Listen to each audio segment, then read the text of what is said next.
அனைவருக்கும் அன்பு வணக்கம். வெல்கம் டு ரெய்டன் பூக்கள் சேனல். உள்ளன்போடு உடனிணைந்து பயணிப்போம். இங்கே உங்ககிட்ட கதைகளையும் தமிழில் அறிந்தும் அறியாமலும் இருக்கும் அரிய விவரங்களையும் நான் பகிர்ந்துக்கிறேன். நம்ம சேனலில் வர காணொளிகளை தொடர்ந்து பார்க்க ரெய்டன் பூக்கள் சேனலை சப்ஸ்கிரைப் பண்ணிவிட்டு பெல் ஐக்கானையும் ப்ரெஸ் பண்ணிக்கோங்க. தமிழ் கொண்ட சிறப்புகள் பல. அதில் ஒன்று காரணப்பெயர் அப்படிங்கிறது. ஏதேனும் ஒரு காரணம் கருதி வழங்கி வருகின்ற பெயர்கள் காரண பெயர்கள் எனப்படும். எடுத்துக்காட்டாக நாம் எதை சொல்லலாம்னா நாற்காலியை சொல்லலாம். அதுக்கு 4 கால் இருக்கிறதுனால அது நாற்காலி, பறக்கிறதுனால அது பறவை. அதுபோல் புலிக்கு ஒரு காரண பெயர் இருக்குது. அது என்னன்னு தெரிஞ்சால் கமெண்ட்டில் சொல்லுங்கள். சரியான பதிலையும் சரியான பதில் சொல்கிறவங்க பெயர்களையும் அடுத்த காணொளியில் சொல்கிறேன். ஒரு நாள்னா பகல் இரவுன்னு 2 பக்கம் இருக்கும். ஒரு நாணயம்னா பூ தலைன்னு 2 பக்கம் இருக்கும். அதுபோல் எந்த ஒரு விஷயத்துக்கும் நல்லது கெட்டதுன்னு 2 பக்கம் இருக்கும். அதில் நம்மோட பார்வை எந்த தரப்பில் இருக்கோ அதுக்கு ஏற்ற மாதிரி நம்ம அணுகுமுறையும் மாறுன்ற கருத்தை சொல்கிற இந்த கதை ஒரு பயணம் மாதிரி உங்களை ஒரு புதிய உலகத்தில் கொண்டு சேர்க்கும். நாம் நம்ம ரெய்டன் பூக்களோடு சேர்ந்து பயணிக்கலாம் வாங்க. ஒரு ஊரில் ஒரு விறகு வெட்டி இருந்தார். அவருக்கு கடவுள் பக்தி மிக அதிகம். அதனால் அவர் பக்கத்தில் இருக்கும் கோவிலுக்கு போய் கடவுளை தினமும் தரிசித்து வந்தார். அதன் பின் காட்டுக்கு போய் விறகு வெட்டுவது வழக்கம். அவ்வாறு வெட்டிய விறகினை கொண்டு போய் கடையில் போட்டு அதில் வருகிற வருமானத்தில் வாழ்க்கை நடத்தி வந்தார். இவரது குடும்பத்தில் எப்போதுமே நிம்மதியும் சந்தோஷமும் நிறைந்து காணப்பட்டன. ஒரு நாள் எப்போதும் போல காட்டுக்கு போகும்போது அங்கு சில விஷயங்களை பார்த்தார். அந்த காட்டில் வாழும் ஒரு நரிக்கு முன்னங்கால் 2ம் இல்லை. ஏதோ ஒரு விபத்தில் அது தனது முன்னங்கால்களை இழந்து விட்டிருந்தது. அந்த நரி அது பாட்டுக்கு ஒரு மரத்தடியில் போய் உட்கார்ந்து கொண்டிருந்தது. இதனை பார்த்த அந்த விறகு வெட்டி அந்த நரிக்கு 2 கால்களுமே கிடையாது. அப்படி இருக்கும்போது இது எப்படி வேட்டையாடி அதோட பசியை போக்கும் என்று யோசிக்க ஆரம்பித்தார்.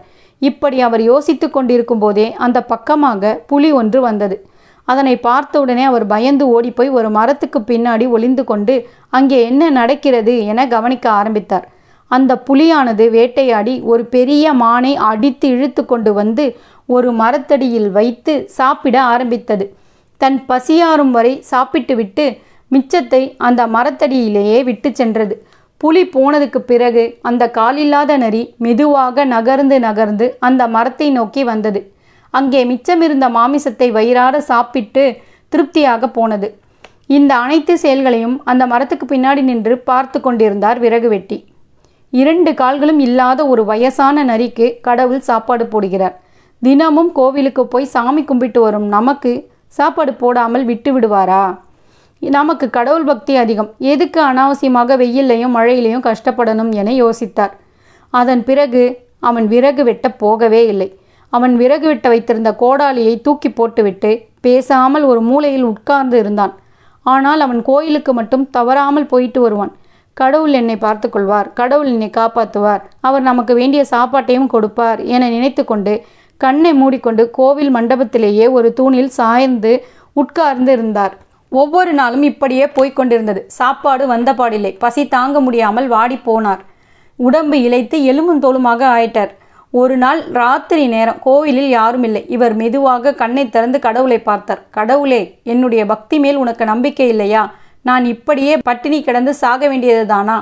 காட்டில் உள்ள நரிக்கு அந்த புலி மூலமாக சாப்பாடு போட்டியே, அதை பார்த்து தானே நான் இங்கே வந்தேன். கடவுளே, என்னை ஏன் இப்படி சோதனை செய்கிற? இது நியாயமா என்று கடவுளை பார்த்து கேட்டார். அந்த கடவுள் மெதுவாக தனது கண்ணை திறந்தார். அட முட்டாளே, நீ கற்றுக்கொள்ள வேண்டியது காலில்லா நரியிடமிருந்து இல்லை, அதற்கு மாறா அந்த புலியிடமிருந்து தான் என்று சொன்னார். புலி மாதிரி சாப்பிட்டு மீதமுள்ளதை முடியாதவங்க, அதாவது இயலாதவங்களுக்கு தானமாக கொடுக்கணும் என்றார். நாம் யாரிடமிருந்து பாடம் கற்றுக்கொள்ள வேண்டும் என்பதை நாம் தான் முடிவு செய்ய வேண்டும். உங்களுடைய வாழ்க்கையில் வெற்றிக்கு காரணம் கடவுள் மட்டும் கிடையாது.